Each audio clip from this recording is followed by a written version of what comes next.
Sir नमस्कार दोस्तों। भाग्य, सौभाग्य, धन, शिक्षा, संतान, धर्म के कारक बृहस्पति महाराज 11 मार्च से मार्गी हो रहे हैं। महर्षि पराशर ने बृहस्पति ग्रह को जीवात्मा कहा है। सभी जीवों में ये प्राणवायु तत्व हैं। सर्वाधिक शुभ ग्रह गुरु का वक्री होना और वो भी सिंह राशि के जातक के लाभ भाव में, कामनाओं इच्छाओं की पूर्ति के भाव में, सोशल नेटवर्क के भाव में, बड़े भाई बहनों के भाव में परेशानियां तो खड़ी कर ही रहा होगा। अब बृहस्पति अतिचारी गति से 11 मार्च से लेकर के 13 दिसंबर तक यानी पूरे साल भर मार्गी रहेंगे। और इस समय ये पुनर्वसु नक्षत्र, पुष्य नक्षत्र, अश्लेषा नक्षत्र तथा माघा नक्षत्र से होकर गोचर करेंगे। बृहस्पति इस समय आपके काम भाव, मोक्ष भाव तथा धर्म भाव से होकर गोचर करेंगे। बृहस्पति 2 जून को चले आएंगे आपके द्वादश में और ये रहेंगे यहाँ पर 31 अक्टूबर तक रहेंगे, है ना। यहाँ पर रहेंगे ये 2 जून तक रहेंगे और फिर 31 अक्टूबर से लेकर के ये रहेंगे आपके 13 दिसंबर तक ये मार्गी रहेंगे, है ना। फिर उसके बाद ये बकरी हो जाएंगे। तो हम लोग इसको 3 फेजों में बांट करके बात करेंगे। बृहस्पति जब एक द्वादश में कर्क राशि में चंद्रमा के घर में, तो बृहस्पति 4 नंबर की राशि कर्क राशि में उच्च के होते हैं। अगर आपकी कुंडली में चंद्रमा की स्थिति अच्छी हो, अष्टक वर्ग चक्र में द्वादश भाव में अच्छे पॉइंट्स हो, आपकी लग्न कुंडली D1 चार्ट में बृहस्पति उच्च के हों, स्वराशि हो, मित्र के घर में हो, शुभ ग्रहों से दृष्ट हो, पाप कर्तरी में न हो, पाप ग्रहों से दृष्ट नहीं हो, डिग्री वाइज मजबूत हो, तो जातक को बृहस्पति के उच्च होने का संपूर्ण फल मिलेगा। 12 सालों के बाद यह समय आया है ना। यह गोल्डन पीरियड है आपको, चूँकि बृहस्पति आपके शिक्षा, संतान, लव अफेयर, सोच, अचानक बदलाव, लॉटरी सट्टा से मिलने वाले धन के कारक होकर के उच्च होंगे, है ना। तो यह गोल्डन पीरियड सिंह राशि जातक के लिए 2 जून से 31 अक्टूबर का समय रहेगा, जिसमें जातक मनवांछित सफलता प्राप्त कर सकता है। अभी आप ऐसा देख रहे होंगे, चूंकि बृहस्पति वक्री थे और बृहस्पति वक्री कब से थे? 11 नवंबर से ही वक्री थे, यानी करीब 120 दिनों से बृहस्पति वक्री थे, 4 महीनों से बृहस्पति वक्री थे। तो आप ऐसा महसूस कर रहे होंगे, आपने अपने एफर्ट्स लगाया मगर आपको उसके हिसाब से आय की प्राप्ति नहीं हुई। बड़े भाई बहनों से, समाज के ऊंचे तबकों के लोगों के साथ रिलेशंस में कुछ फ्रिक्शन आ गया होगा। पड़ोसियों के साथ तथा अपने कलीग्स के साथ भी रिलेशंस में कुछ टकराहट देखने को मिली होगी। आप छात्र हैं तो आपको पढ़ाई में बाधाएं आ रही होंगी। संतान आपकी बातों को नहीं सुन रहे होंगे। आप कुछ नया सोच करके कुछ करना चाह रहे हैं मगर आप कर नहीं पा रहे थे। शेयर मार्केट में भी इन्वेस्टमेंट किया हुआ था तो उसका रिटर्न आपको नहीं मिल पा रहा था। साथ ही साथ वैवाहिक जीवन में मधुरता में कमी आ गई थी। मतभेद एवं मनभेद देखने को मिल रहे थे। बिजनेस पार्टनर नहीं मिल रहे थे, या फिर कोई अगर आप बिजनेस डील करना चाह रहे थे तो वो क्रैक नहीं हो रहे थे। दैनिक आमदनी भी आपकी कम हो गई थी। मगर अब 11 मार्च से जब बृहस्पति मार्गी हो जाएंगे, आपकी जो भी कामनाएं, इच्छाएं थी वो अब सब पूरी होती हुई दिखाई देंगी। बृहस्पति का मार्गी होना, जातक के बड़े भाई बहनों से रिश्ते अच्छे होंगे, छोटे भाई बहनों से रिश्ते अच्छे होंगे, समाज पड़ोसियों के साथ रिश्ते अच्छे होंगे, आपका सर्किल बढ़ता हुआ दिखाई देगा, आपका नेटवर्क बढ़ता हुआ दिखाई देगा, मित्र सहयोग करते हुए दिखाई देंगे। आपका जो पराक्रम खोया हुआ था अब वापस आ जाएगा। अगर आपका ऑनलाइन का, कम्युनिकेशन का, फाइनेंस का, चलने फिरने का व्यवसाय था तो अब चल निकलेगा।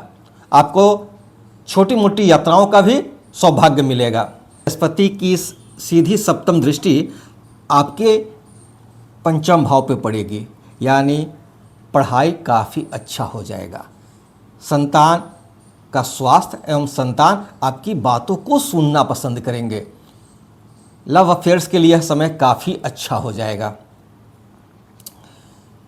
अगर आपने कोई इन्वेस्टमेंट किया हुआ था वो उसका रिटर्न आपको अब बेटर मिलना लगेगा। आपकी सोच में नई क्रिएटिविटी देखने को मिलेगी। वैवाहिक जीवन मधुर हो जाएगा।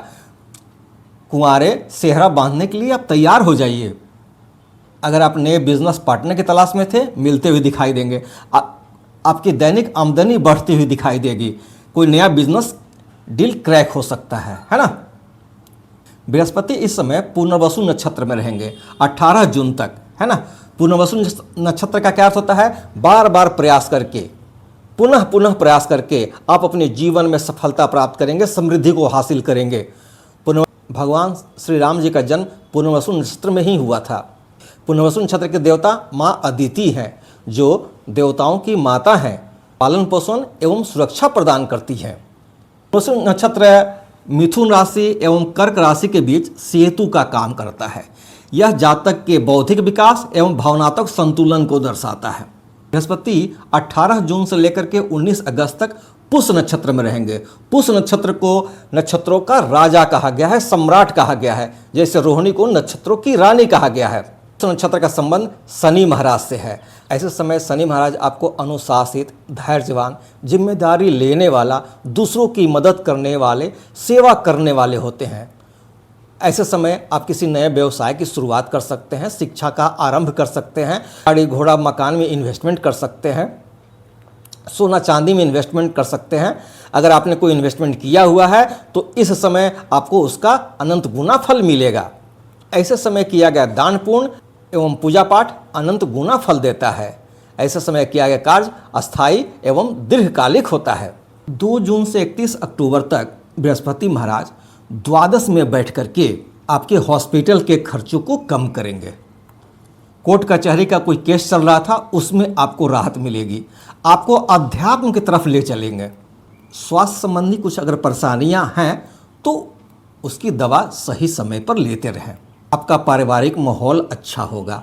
घर में सुख एवं शांति देखने को मिलेगा। माता का स्वास्थ्य में कुछ शिकायत थी, अब सुधरता दिखाई देगा। अगर आप कर्जे से परेशान थे या फिर अगर आपको कर्जा नहीं मिल पा रहा था, उसमें आपको राहत मिलेगी। पार्टी पॉलिटिक्स से आपको राहत मिलेगी। शत्रु आपके नतमस्तक होंगे। यह सेवा भाव भी है और बृहस्पति की दृष्टि भी है। अतः जातक के इस समय जो धन खर्चे होंगे वो शुभ एवं मांगलिक कार्यों पर ही खर्च होंगे, जैसे शिक्षा पर, संतान के स्वास्थ्य पर, संतान की शिक्षा पर, धार्मिक यात्राओं पर, अध्यात्म पर, धार्मिक पुस्तकों पर, है ना। प्रतियोगिता परीक्षा की तैयारी कर छात्रों के लिए भी समय काफ़ी अच्छा रहेगा। बृहस्पति की नवम दृष्टि पड़ेगी अपने ही घर पे, है ना। बृहस्पति अष्टम के स्वामी होकर के आपके द्वादश में है। ज्योतिष शास्त्र में इसको सरल विपरीत राजयोग कहा जाता है। ऐसे समय अगर आपका कोई रोग डायग्नोस नहीं हो पा रहा था तो रोग डायग्नोस हो जाएगा। अगर आप किसी बीमारी से परेशान थे, उसमें आपको राहत मिलती हुई दिखाई देगी।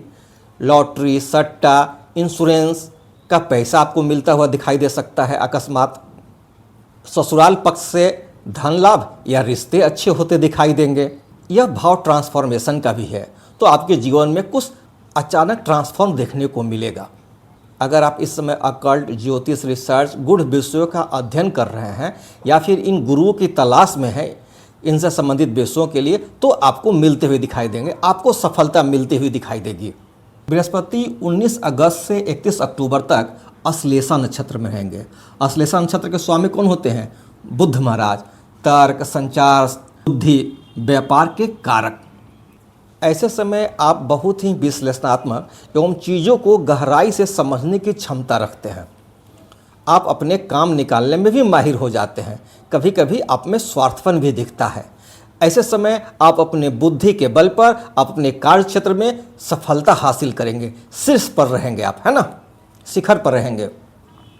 31 अक्टूबर से 13 दिसंबर तक ये मार्गी रहेंगे, माघा नक्षत्र में रहेंगे। माघा नक्षत्र के स्वामी कौन होते हैं? केतु महाराज।